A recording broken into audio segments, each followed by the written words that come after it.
La próxima expositora, que es Rigliana Portugal.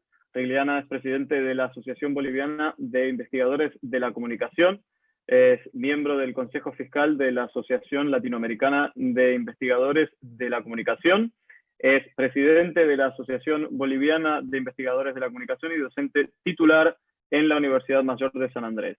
Rigliana también es especialista en gestión del conocimiento y comunicación en el Beta Swiss Intercorporation en Bolivia. Es doctoranda del programa de doctorado interuniversitario en comunicación de las universidades de Huelva, Sevilla, Málaga y Cádiz. También es magíster en ciencia, tecnología y sociedad, cultura y comunicación en la Universidad de Salamanca. Es magíster en ciencias de la educación superior de Universidad de La Habana en Cuba y docente de posgrado de la Universidad Andina Simón Bolívar, la Universidad Mayor de San Andrés y la Universidad Católica Boliviana San Pablo. Así que le damos la bienvenida ahora a Rigliana. Te escuchamos.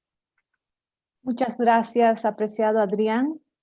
Saludar también a quienes gentilmente han hecho la invitación a la Subsecretaría de Defensa Civil de Salta, al Banco Fomplata, a la Universidad Provincial de Administración Pública y a todos los colegas que gentilmente comparten esta palestra virtual hoy día, tanto desde Argentina, España, Brasil, Panamá y Colombia. Me siento realmente halagada y vengo a compartir con ustedes un poco de la experiencia. Como bien decía Rogerio, lo importante en estos espacios es compartir la experiencia del trabajo que estamos desarrollando, pero sobre todo desde la gestión del conocimiento, para ver las prácticas que estamos encarando, las dinámicas y sobre todo los aprendizajes, ¿no?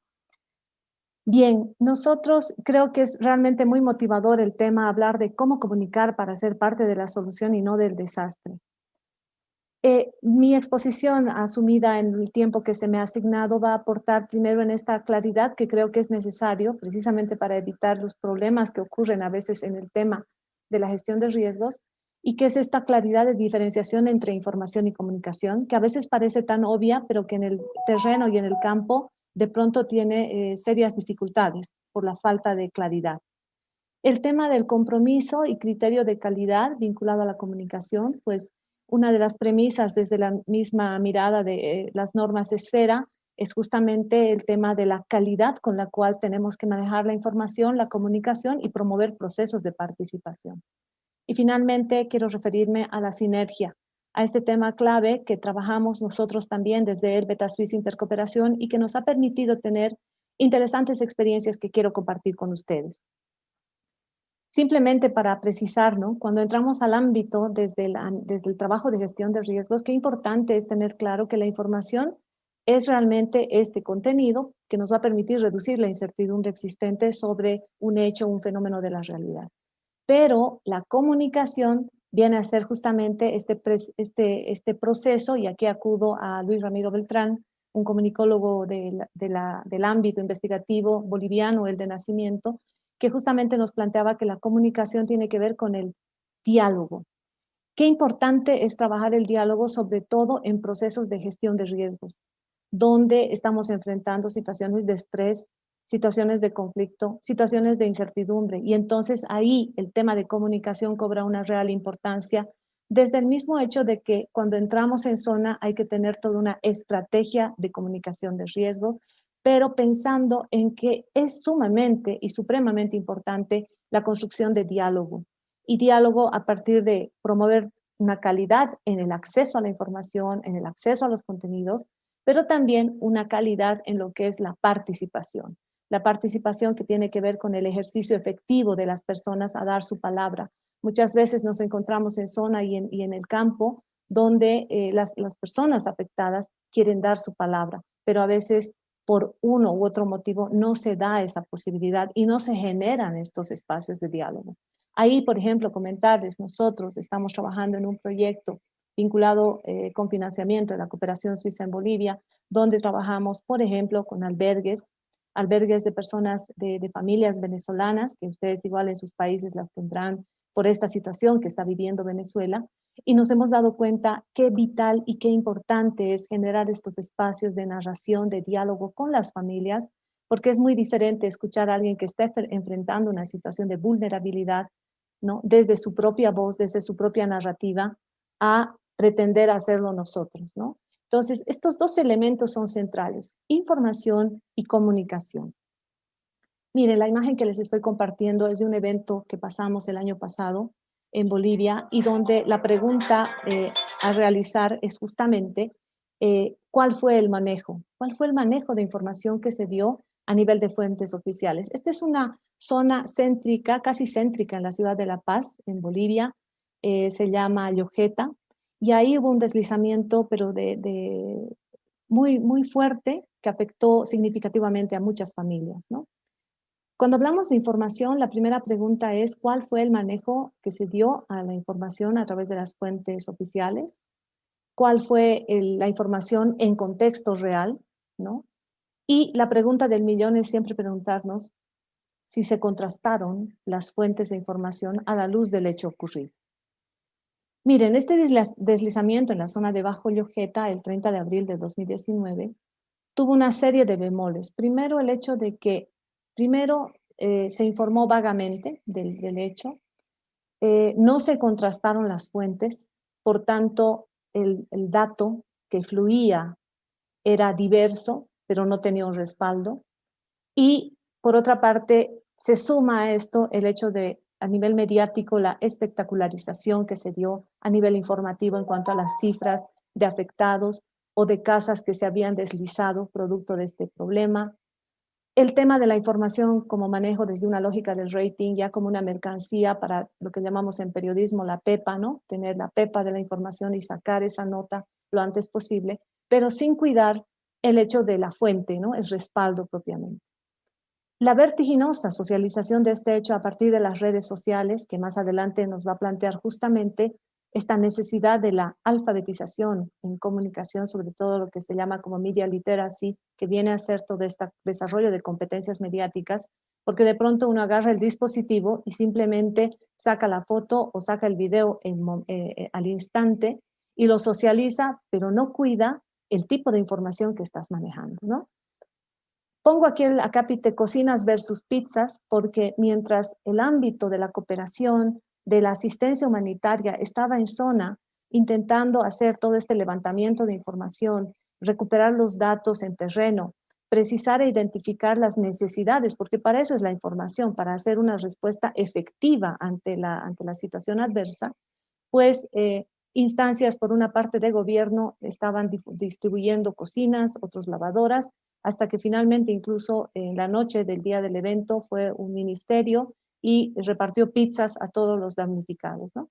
Y entonces cuando de pronto entra la asistencia y quiere entregar alimentos, quiere entregar kits de limpieza, kits de higiene, etcétera, se encuentra con que las familias ya habían enfrentado una suerte de desinformación y ya no querían el arroz o el azúcar, ya querían una lavadora, querían una cocina, y entonces se empieza a, por una falta de manejo adecuado de la información, no se toca el tema de fondo. ¿Y cuál era el tema de fondo? Densidad poblacional vinculada a vulnerabilidad. Estas casas estaban ubicadas en espacios que luego se dio a conocer desde la alcaldía, que eran espacios que no podían ser utilizados, habían sido loteados, y que obviamente producto de la infiltración de agua, producto de la existencia de basura que estaba enterrada varios metros abajo, generó una elevada vulnerabilidad que finalmente derivó en este hecho. Sin embargo, todo esto quedó prácticamente minimizado frente a una situación de manejo de la información ineficiente, y por eso el primer ejemplo que quiero compartir con ustedes es cuán importante es cuidar la calidad de la información que uno va a difundir, el dato que debe manejar en el levantamiento de información. La información, como señalo acá, debe ser clara porque esta información promueve toma de decisión. La toma de decisión tiene que ser informada. Tiene que ser una información comprensible, una información sincera, una información clara respecto a lo que se conoce, pero también qué importante es decir en gestión de riesgos, aquello que no se conoce, porque no es pecado. Pecado en realidad es dar una información a medias o promover un proceso de desinformación. Qué importante en gestión de riesgos es la contextualización, el no amplificar el hecho de impacto, ¿sí? Sino manejarlo en su real dimensión, contextualizado, precisado, para en gran medida poder promover este manejo pertinente de las fuentes que en su momento y desde el ámbito del periodismo es importante. El manejo de la fuente, la evidencia y el contraste, ¿no? ¿Cuál es el otro ámbito que quiero compartir rápidamente con ustedes como experiencia? El tema del manejo en COVID. Nos ha cambiado la vida no solamente a las personas, a las familias, a los países, sino al planeta. En Bolivia, el 10 de marzo del 2020 se confirma la presencia de COVID a partir de 2 casos que llegan desde Italia. ¿Cuáles son los elementos centrales que entran en juego y que deben ser manejados desde la gestión de riesgos? Primero, el miedo. El miedo desde un carácter de la psicología, nosotros sabemos de que tenemos un cerebro emocional y en realidad el 70-80% de las decisiones que tomamos primero pasan por los sentimientos, por lo afectivo y luego por un tema de la razón. Entonces imagínense, y lo han vivido ustedes, nosotros lo hemos vivido en Bolivia, el miedo fue uno de los factores centrales que entró en juego al momento de la llegada de la pandemia. Un ecosistema mediático multipantalla donde las noticias falsas empiezan a fluir, donde no hay una claridad en cuanto a las fuentes. Por otra parte, hay una falta de claridad en mi país respecto a las acciones de prevención de contagio desarrolladas.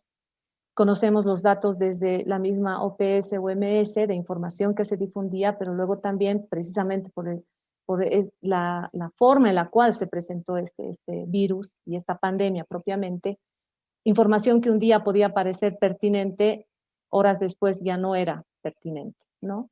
Entonces hubo una falta de claridad de información y la forma también en la cual se socializó este hecho.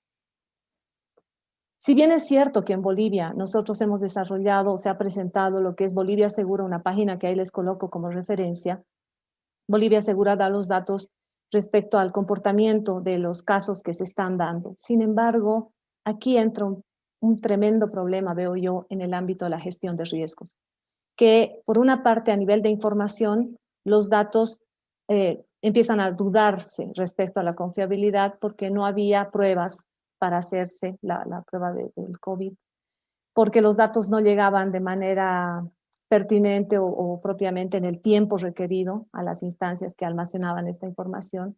Pero yo veo que el mayor problema que tuvimos en mi país, y esta es la experiencia también que quiero compartirles, es el tema de la generación de espacios de diálogo, participación y acceso, que ya entra no un tema de información, sino un tema de comunicación. Qué importante es en un país como Bolivia, con 36 pueblos indígenas, originarios, campesinos, naciones indígenas, originarias, campesinas, entender que la complejidad del contexto es un aspecto central y primordial cuando vas a hablar de la gestión de riesgos. En ese sentido, se ha generado contenido, pero no, el gran reto es cómo nosotros podemos generar espacios de diálogo respetando las dinámicas y las prácticas culturales, ¿no?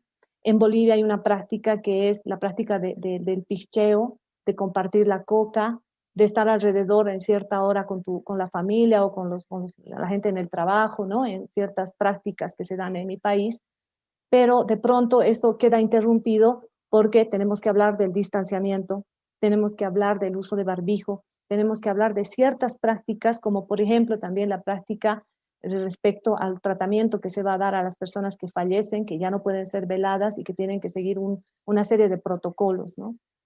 Qué importante y central en la gestión de riesgos el saber escuchar.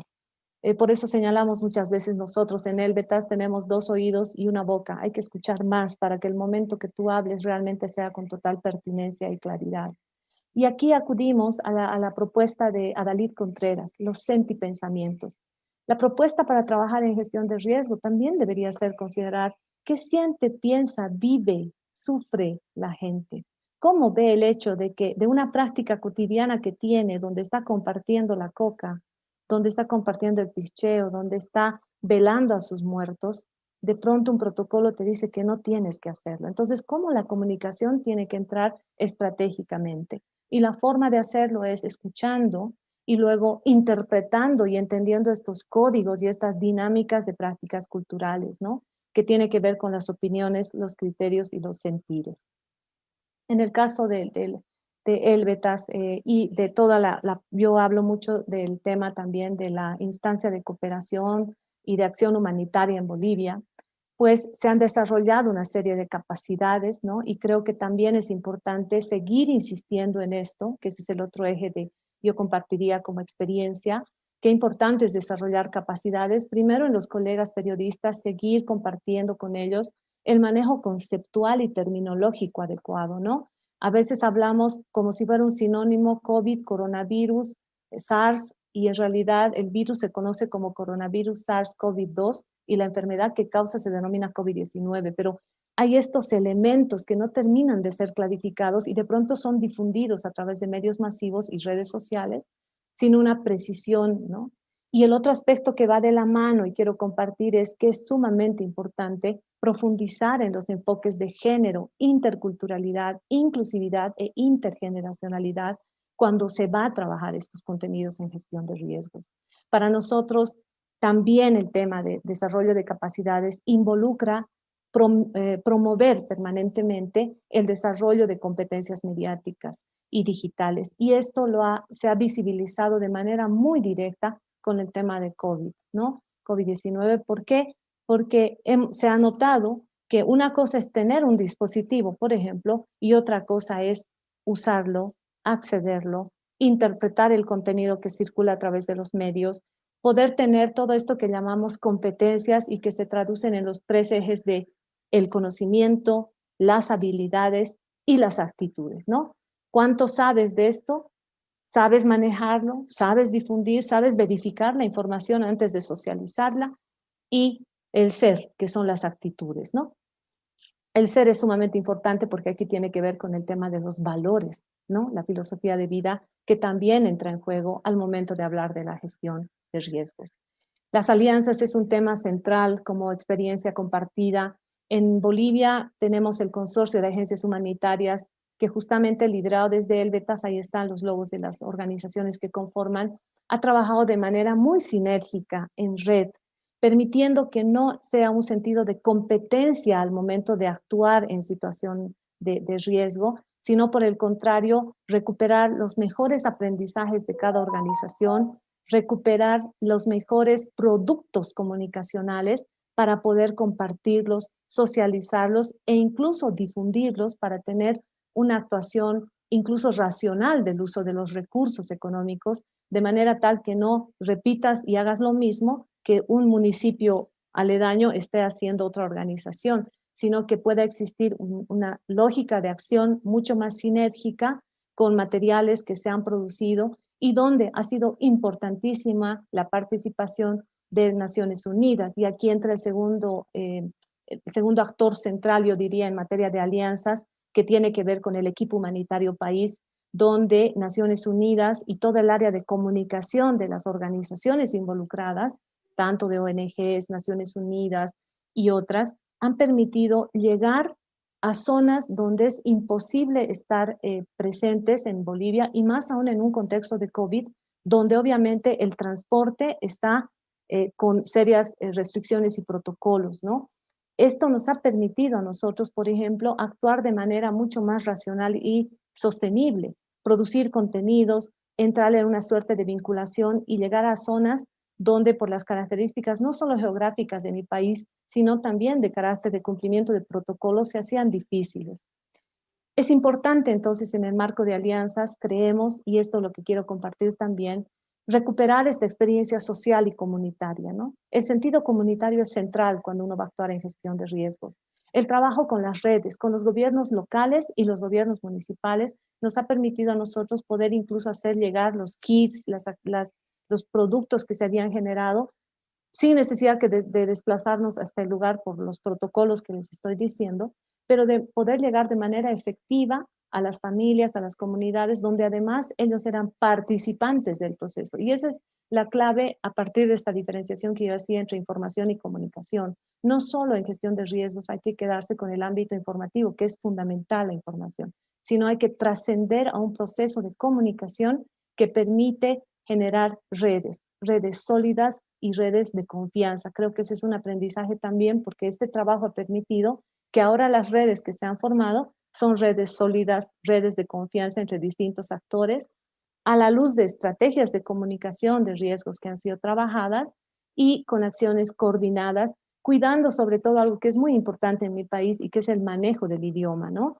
Precisamente por lo que les decía, es fundamental que los productos comunicacionales sean trabajados no solamente en castellano, sino también tienen que ser hablados en aymara, en quechua, en guaraní. Entonces, esta forma de producir y hacerlo de manera sinérgica nos ha aportado significativamente, ¿no? Familias como las de Saavedra Ordóñez, que ustedes ven en la imagen, son familias que en su momento han podido llegar de manera, han podido acceder a estos beneficios, si vale el término, pero siendo actores, o sea, no es una lógica acá asistencialista, sino es una lógica de actuar con las personas y que ellos sean actores también de su propio desarrollo.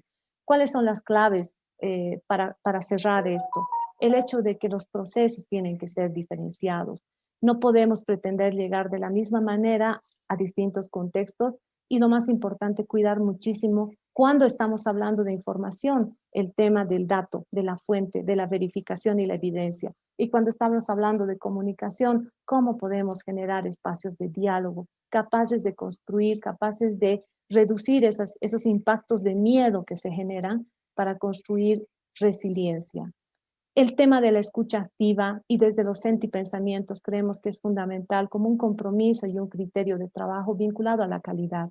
Las normas esfera hablan de la importancia de la calidad de la información para la toma de decisiones, pero esa calidad también tiene que pasar por un recojo evidenciado de la información. Entender que, por ejemplo, en las ciudades estamos viviendo situaciones de crecimiento demográfico, situaciones de impacto por el cambio climático, situaciones de contaminación, pero donde los actores que viven este problema tienen que ser escuchados. Y finalmente, la acción sinérgica, ¿no? Las redes no se construyen por la cantidad de nodos que tienen, sino por las interacciones, por los intercambios y por esta construcción de resiliencia que tanto se necesita cuando hablamos de gestión de riesgos. Muchísimas gracias por este espacio para compartir un poco del trabajo que hacemos, tanto desde el BETAS como desde la instancia de cooperación. Muchas gracias.